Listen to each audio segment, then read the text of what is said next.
கடவுளின் அன்பும் அமைதியும் கிறிஸ்துவின் அருளும் தூயாவின் நட்புறவும் உங்கள் அனைவரோடும் இருப்பதாக. ஆதியில் இருந்தது போல இப்பொழுதும் எப்பொழுதும் என்றென்றும் இருப்பதாக. ஆமென். அல்லேலூயா. ஆமன் பாலகர்களே, அக்னிமயமானவரே,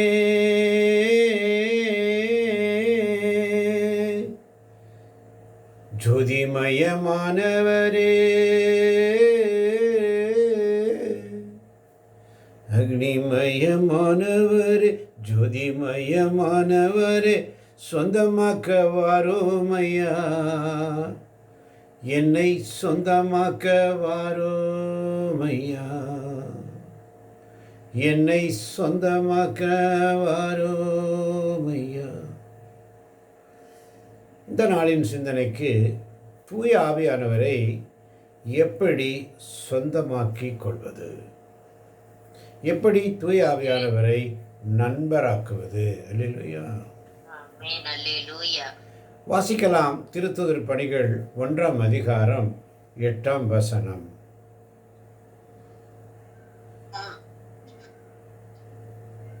ஆமென்.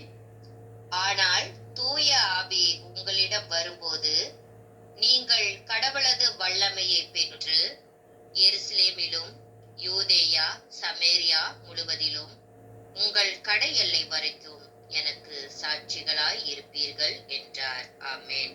தூய ஆவி உங்களிடம் வரும்போது, தூய ஆவியானவர் நம்மகிட்ட வரும்போது கடவுளுடைய வல்லமை ஆட்டோமேட்டிக்காக நம்மகிட்ட வந்துடும். ஆமென். அல்லேலூயா. தூய ஆவியே துணையாக வருவீர், இயேசுவின் சாட்சிகளாய் எம்மையும் மாற்றிடுவீர். தூய ஆவி உங்களிடம் வரும் பொழுது கடவுளுடைய வல்லமை பெறுவீர்கள். வல்லமை பெற்றவுடன் என்ன செய்ய வேண்டியதுனா, உலகின் கடையெல்லை வரைக்கும் சாட்சிகளாக இருக்க வேண்டும் என்று ஆண்டவர் விரும்புகிறார். ஆமென். அல்லேலூயா. இதைதான் ஏசாயா புஸ்தகம் 43ஆம் அதிகாரம் 10ஆம் வசனம் மிக அழகாக சொல்லும். ஏசாயா 43 10ஆம் வசனம். ஆமென். நீங்கள் என் சாட்சிகள் என்கிறார் ஆண்டவர். நான் தேர்ந்தெடுத்த என் ஊழியனும் நீங்களே. என்னை அறிந்து என் மீது நம்பிக்கை வைப்பீர்கள். நானே அவர் என்பதை உணர்ந்து கொள்வீர்கள். நானே அவர். எனக்கு முன் எந்த தெய்வமும் உருவாக்கப்படவில்லை. ஆமென். எனக்கு பின் எதுவும் இருப்பதில்லை. இல்லை. ஆமென். தூய ஆவியானவரை குறித்து சொல்லப்பட்டிருக்கிறது, எனக்கு முன். அதனால தான் தொடக்க நூல் புஸ்தகத்தில் வாசிக்கிற முதல் அதிகாரத்தில் முதல் ஆதியிலே வார்த்தை இருந்தது. தூய ஆவியானவர் நீர் திரளின் மேல் அசைவாடி கொண்டிருந்தார். இன்னைக்கு நம்ம மத்தியிலும் அசைவாடி கொண்டிருக்கிறார். அல்லேலூயா. அசைவாடும் தெய்வமே, அசைவாடும் தெய்வமே, எங்கள் மேலே அசைவாடுமே, எங்கள் மேலே அசைவாடுமே. நீங்கள் என் சாட்சிகள்.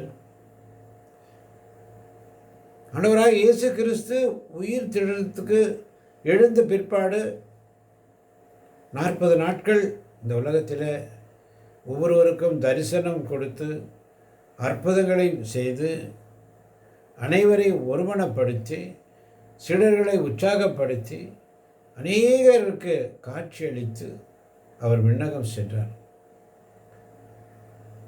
தூய ஆவி உங்களிடம் வரும்பொழுது கடவுளுடைய வல்லமையை பெற்று உலகின் கடை எல்லை வரைக்கும் எனக்கு நீங்கள் சாட்சியாக இருப்பீர்கள். ஆமென். அவர் கேரண்டி கொடுத்துட்டார், இருப்பீர்கள். இருப்பீர்களான்னு கேட்கல,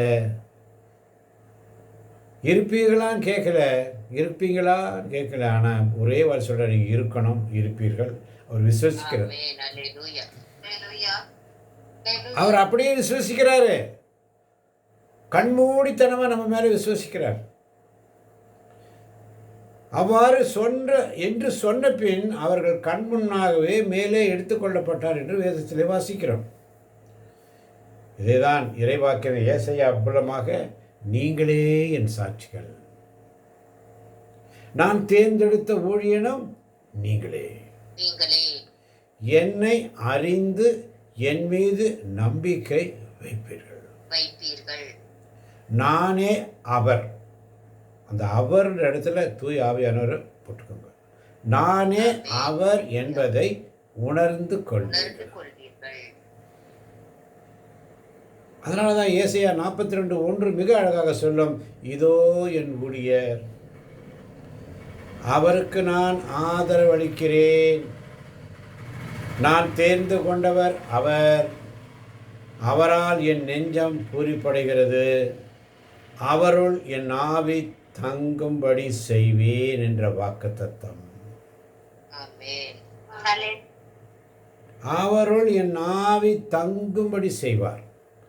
தூய ஆவி உங்களிடம் வரும்பொழுது கடவுளுடைய வல்லமையை பெறுவீர்கள். கடவுளுடைய வல்லமையை பெற்று உலகெங்கும் சாட்சிகளாக இருப்பீர்கள். தூய ஆவியான உங்கள்கிட்ட வரலன்னா உங்களால் ஒன்றும் செய்ய முடியாது.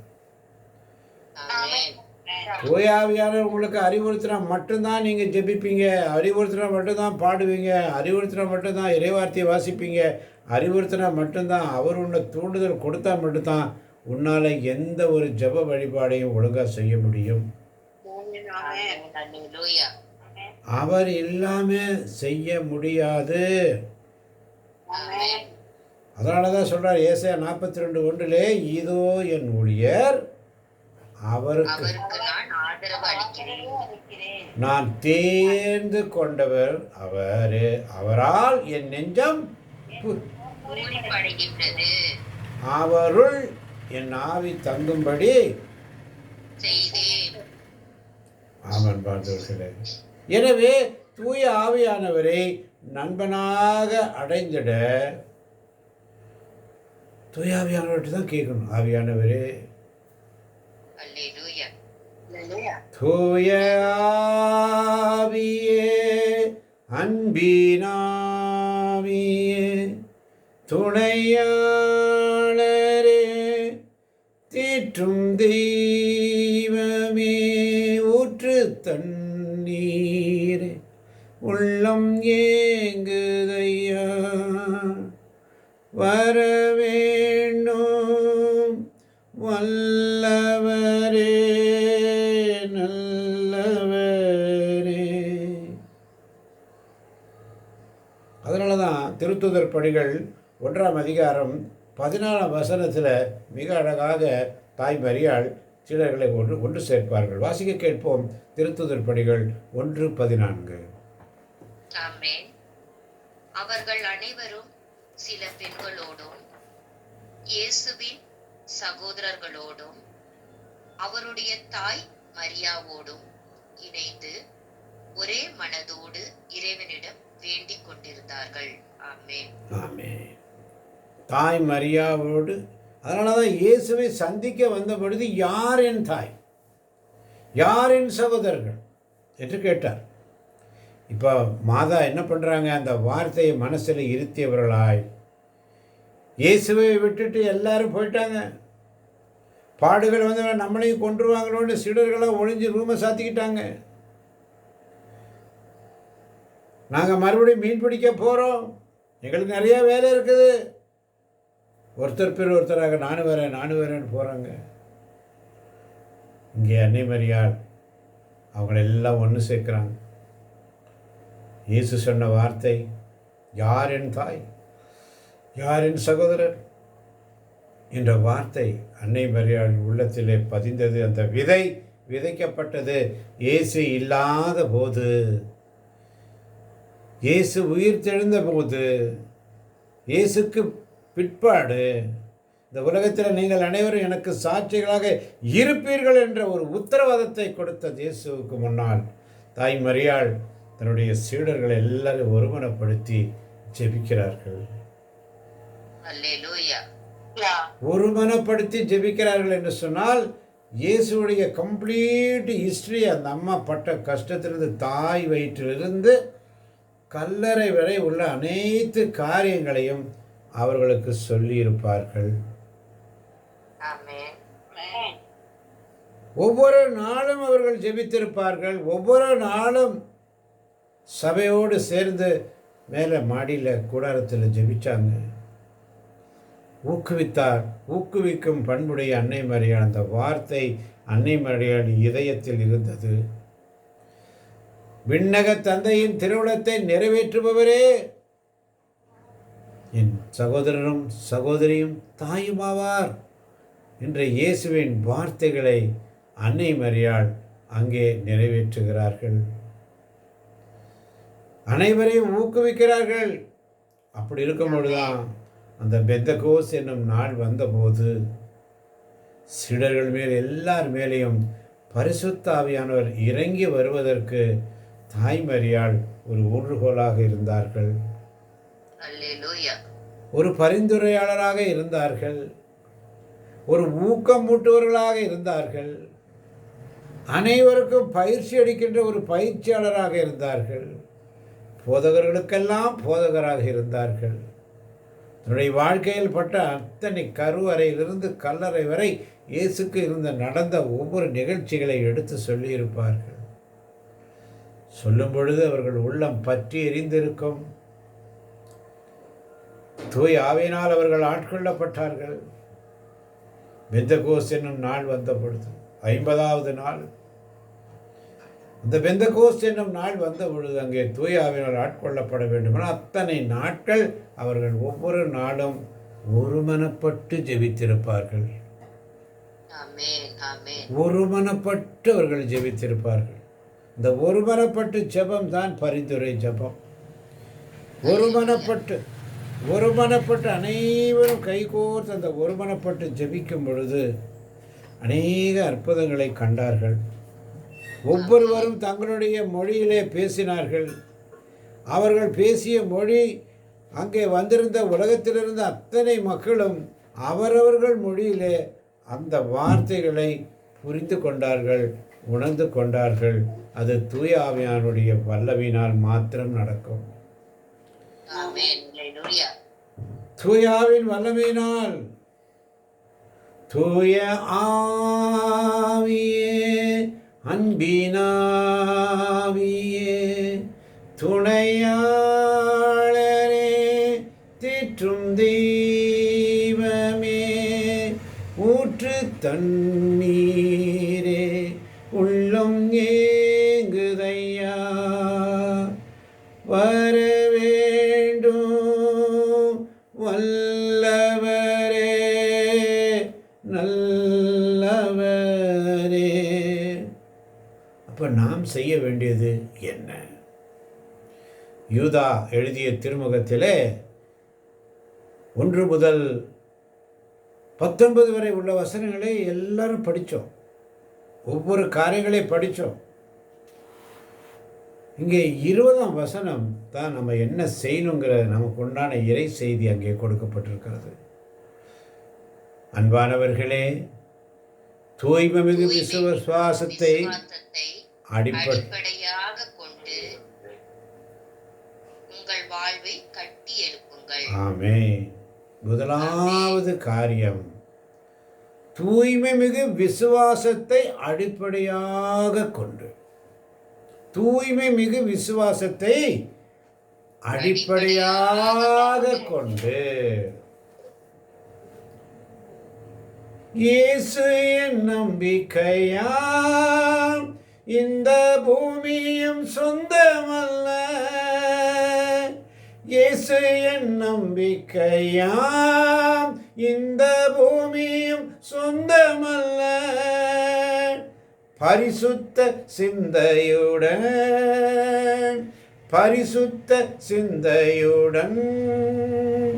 இயேசுவை பின்பற்றுவேன். பரிசுத்த சிந்தையுடன் இயேசுவை பின்பற்றுவேன். தூய்மைமிகு விசுவாசத்தை அடிப்படையாக கொண்டு உங்கள் வாழ்வை கட்டி எழுப்புங்கள்.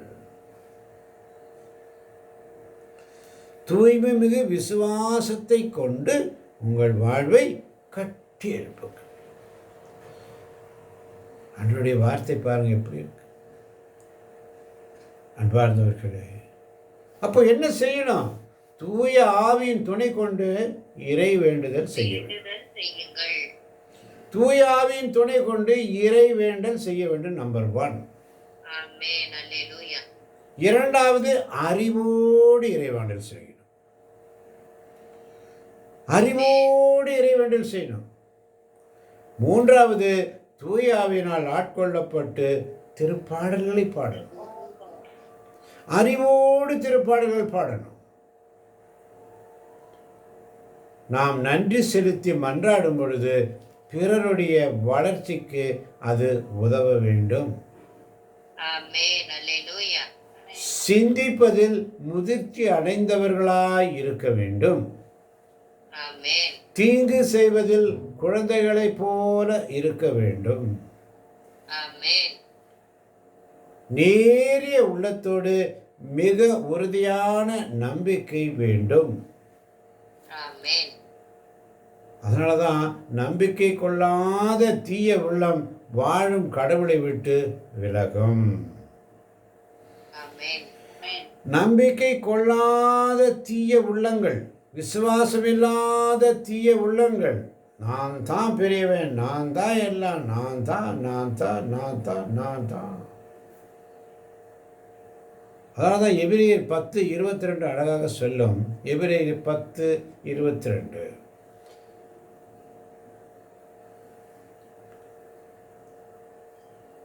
ஹல்லேலூயா. ஆமென். ஆதலால் தீய மனச்சான்றிலிருந்து விடுவிக்கப்பட்ட உள்ளமும் தூய நீரில் கழுவப்பட்ட உடலும் உடையவர்களாய் நேரிய உள்ளத்தோடும் மிக உறுதியான நம்பிக்கையோடும் அவரை அணுகி செல்வோமாக. ஆமென். மீண்டும் ஒரு முறை வாசிப்போம். ஆதலால் தீய மனச்சான்றிலிருந்து விடுவிக்கப்பட்ட உள்ளமும் தூய நீரினால் கழுவப்பட்ட உடலும் உடையவர்களாய் நேரிய உள்ளத்தோடும் மிக உறுதியான நம்பிக்கையோடும் அவரை அணுகி செல்வோமாக. ஆமென். அன்பானவர்களே, தூய்மை மிகு விசுவாசத்தை அடிப்படையாக கொண்டு உங்கள் வாழ்வை கட்டி எழுப்புங்கள். 21 மிக அழகாக சொல்லுகிறது, கடவுளது அன்பில் நிலைத்திருங்கள். ஆமென். என்றுமுள்ள நிலை வாழ்வை பெற நாம் ஆண்டவர் இயேசு கிறிஸ்துவின் இரக்கத்தை எதிர்பார்த்திருங்கள். இயேசு கிறிஸ்துவின் இரக்கத்தை எதிர்பார்க்கணும் ஒவ்வொரு நாளும். இந்த 20-21 வசனம் யூதா எழுதிய புத்தகத்தில் மிக அழகாக சொல்லுகிறது. அதனால தான் 18ஆம் வசனம் சொல்லுகிறது, ஏனெனில் இறைப்பற்றில்லாமல் தமது தீய நாட்டங்களின்படி வாழ்ந்து ஏளனம் செய்வோர் இறுதி காலத்தில் தோன்றுவர். ஆமென் என்று அவர்கள் உங்களுக்கு சொன்னார்கள். இறைவாக்கினர் மூலமாக தெளிவாக சொல்லப்பட்டது. இறைப்பற்றில்லாமல் தமது தீய நாட்டங்களின்படி வாழ்ந்து ஏளனம் செய்வோர் இறுதி காலத்தில் தோன்றுவார்கள். வேதம் தெளிவாக சொல்லுது.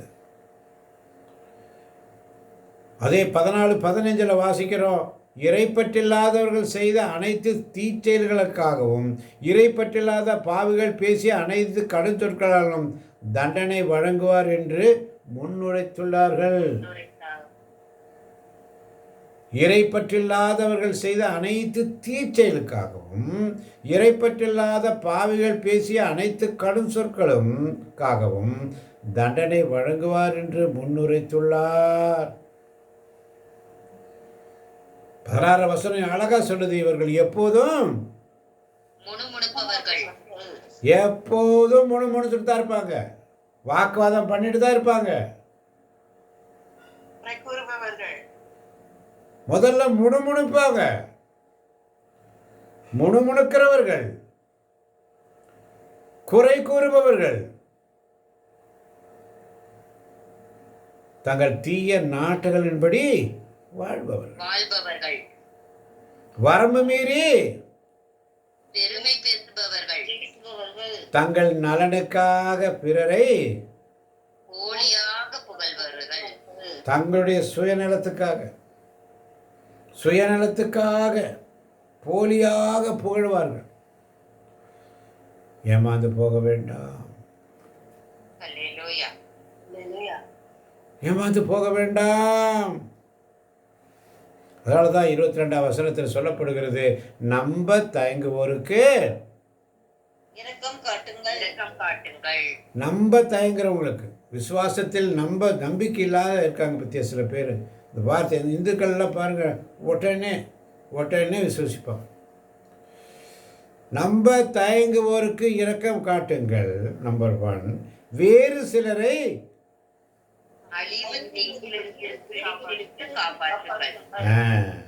அழிவு தீயிலிருந்து பிடித்தெடுத்து, ஒவ்வொரு நாளும் உங்களை இழுக்க வேண்டியிருக்கு.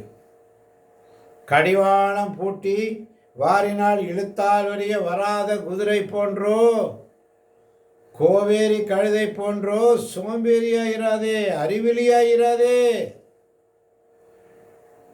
ஒவ்வொரு நாளும் வசனம் படிக்கிறோம், வாசிக்கிறோம், தியானிக்கிறோம். ஆனால் மாற்றம் இருக்கிறதா?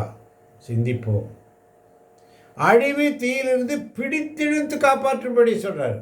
தூய ஆவியினால் ஆட்கொள்ளப்பட்டால் அன்றி வேறு யாரும் அதை செய்யவே முடியாது. அழிவு தீயிலிருந்து பிடித்து இழுக்கணும். சாக்கு போக்கு சொல்லிட்டு ஓடுவாங்க, சாக்கு போக்கு சொல்லிட்டு ஆண்டவரே மறுதளிச்சுட்டு போவாங்க. சிலுவை பாதை சொல்லும் பொழுது அப்படியே உருகுலைந்து சிலுவை பாதை சொல்கிறான். அவர் உயிர்த்துட்டாரம்மா. அவர் உயிர்த்து இன்றும் நம்மளோடு வாழ்ந்து கொண்டு இருக்கிறார். சிலுவை பாதையில் அப்படியே உருகி ஜெபிக்கிறோம் அந்த நேரம் மட்டும். அதுக்கப்புறம் என்ன நிலை? போதிக்கிறது ரொம்ப ஈஸிங்க, வாடுறது ரொம்ப கஷ்டங்க.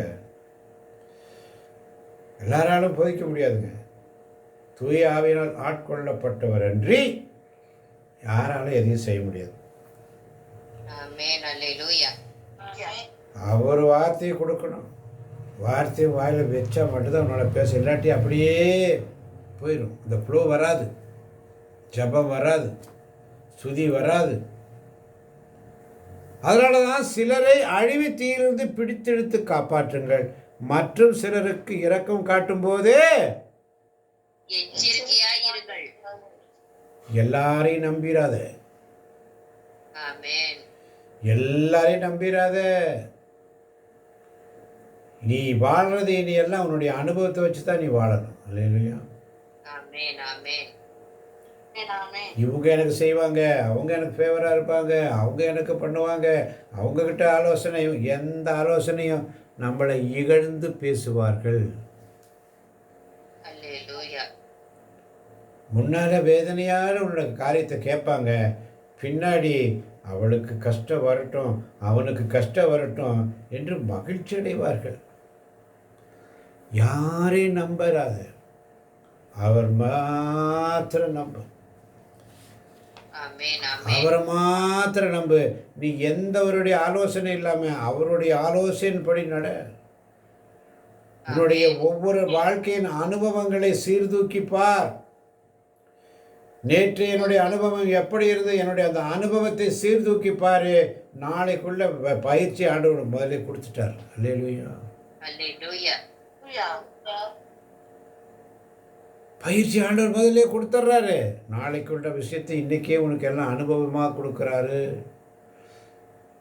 சிலருக்கு இரக்கம் காட்டும்போது எச்சரிக்கையாயிருங்கள். ஊனியல்பால் கரைப்பட்ட அவர்களது ஆடையையும் வெறுத்து தள்ளுங்கள். ஆமன் பார்ந்தவர்களே. அதனாலதான் அழகாக அந்த யூத திருமுகம் சொல்லப்பட்டிருக்கிறது. 12ஆம் வசனத்தில் பாருங்க, இவர்கள் அச்சமின்றி உங்கள் அன்பின் விருந்துகளில் கூடி உண்டு அவற்றை கரைப்படுத்துகிறார்கள். இவர்கள் தங்கள் நலனில் மட்டுமே கருத்தாயிருப்பவர்கள். சொந்த பர்சனல் காரியம் மட்டும், அதில் எந்த எக்ஸ்கியூஸ் இல்லை. ஆல்வேஸ் தங்கள் நலனில் மட்டுமே கருத்தாய் இருப்பவர்கள், காற்றால் அடித்து செல்லப்படும் நீரற்ற மேகங்கள். பதர். அப்படியே போவாங்க, அப்படியே காற்றை பிடிப்பதற்கு சமம். அப்படியே போவாங்க, அப்படியே வருவாங்க, ஒன்றும் இருக்காது. கனி தரும் காலத்தில் கனி தராமல் பின்னல் வேரோடு பிடுங்கப்படும் மரங்களைப் போல இருமுறை செத்தவர்கள். இன்னைக்கெல்லாம் நம்மளும் அப்படித்தானே இருக்கோம். இருமுறை செத்தவர்கள். செத்து செத்து பிழைக்கிறப்பா சொல்றது இல்லையா? அந்த இருமுறை செத்தவர்களை பார்த்தா நேற்று கூட தானித்தம் திருவடிப்பாடி 20ஆம் அதிகாரம் 14ஆம் வசனம்.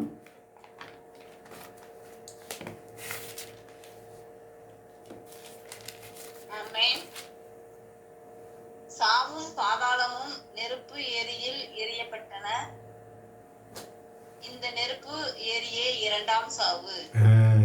சாவும் பாதாளமும் நெருப்பு ஏரியில் எரியப்பட்டன. 13ஆம் வசனம் அழகா சொல்லுகிறது. கடல் தன்னகத்தே இருந்த இறந்தோரை வெளியேற்றியது, அதுபோல சாவும் பாதாளமும் தம்மகத்தே இருந்த இறந்தோரை வெளியேற்றின. அவர்கள் ஒவ்வொருவருக்கும் அவரவர் செயல்களுக்கு ஏற்ப தீர்ப்பு வழங்கப்பட்டது. 15ஆம் வசனம் இன்னும் அழகா சொல்லப்பட்டிருக்கிறது. வாழ்வு நூலில் பெயர் எழுதப்படாதோர் நெருப்பு ஏரியில் எரியப்பட்டார்கள். அதனால தான் 21:8 சொல்லுகிறது. ஆனால் கோழிகள், நம்பிக்கை இல்லாதோர், அருவருப்புக்குரியோர், கொலையாளிகள், பரத்தமையில் ஈடுபடுவோர், சூனியக்காரர், சிலை வழிபாட்டினர், பொய்யர் ஆகிய அனைவருக்கும் நெருப்பும் கந்தகமும் எரியும் ஏரிய உரிய பங்காகும். இதுவே இரண்டாம் சாவு. கனிதரும் காலத்தில் கனி தராமல் பின்னல் வேரோடு பிடுங்கப்படும் மரங்களைப் போல இருமுறை செத்தவர்கள்.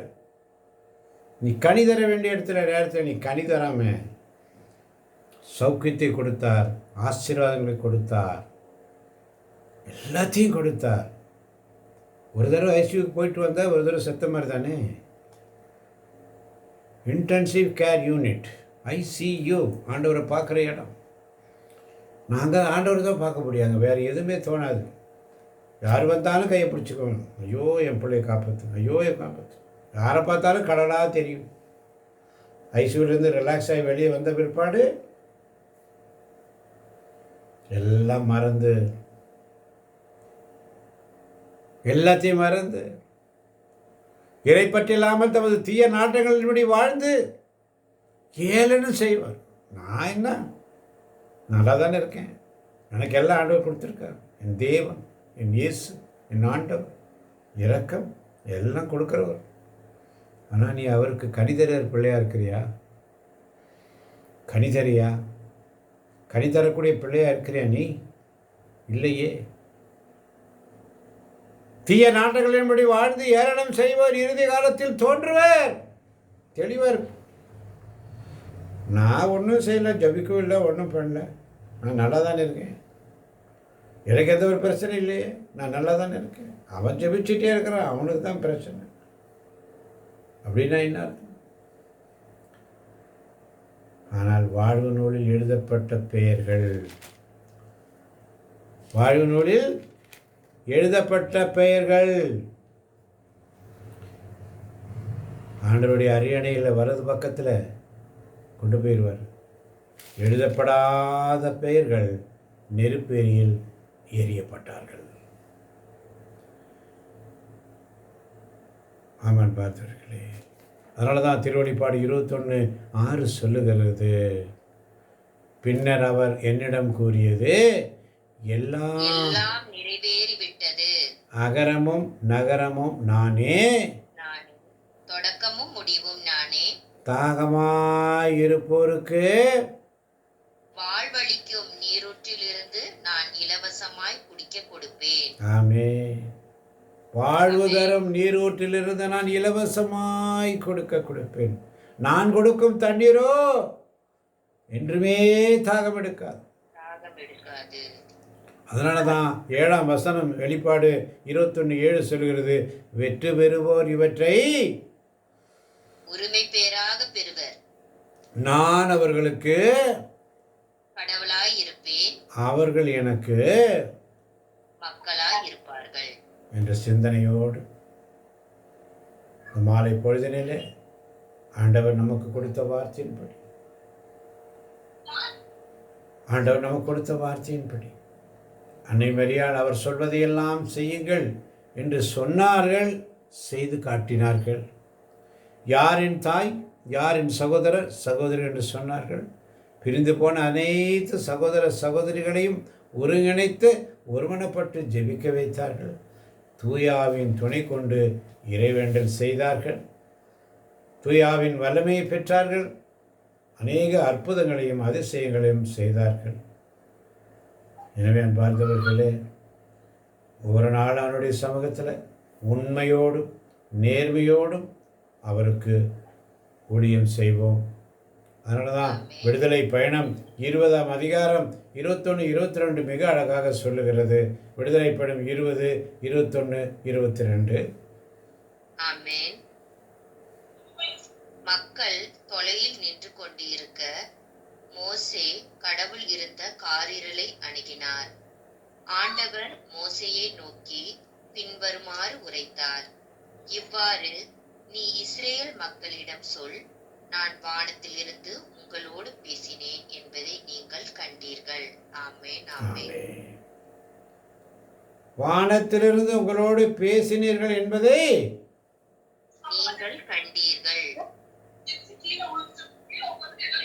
இயேசுவே உமக்கு நன்றி, இயேசுவே உமக்கு நன்றி, இயேசுவே உமக்கு புகழ், இயேசுவே உமக்கு புகழ், இயேசுவே உமக்கு ஆராதனை, இயேசுவே உமக்கு ஆராதனை.